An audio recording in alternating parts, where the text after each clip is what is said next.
ప్రధానంగా ఈ శీతాకాల పార్లమెంట్ సమావేశాలు బీసీలను తీవ్ర నిరాశకు గురిచేశాయి.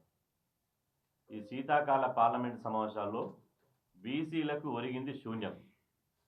బీసీలకు ఎలాంటి ప్రయోజనం కలగలే. బీసీల ఆకాంక్షలను, బీసీల యొక్క డిమాండ్లను, బీసీల యొక్క తెలంగాణ రాష్ట్రంలో 3 కోట్ల మంది బీసీల యొక్క అభ్యర్థనను పార్లమెంటు పట్టించుకోలే. అడగాల్సినటువంటి కాంగ్రెసు, నిలదీయాల్సినటువంటి కాంగ్రెసు, కడగాల్సినటువంటి కాంగ్రెసు అది ఏమీ చేయలే. తన ధర్మాన్ని నిర్వర్తించలే. అదేవిధంగా చేయాల్సిన ధర్మం ఉన్నటువంటి ఎన్డీఏ కూటమి బీజేపీ ప్రభుత్వం చేయలే.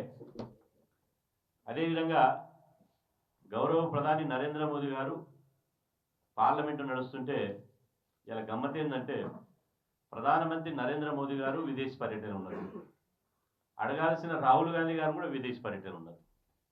కేవలం పార్లమెంటును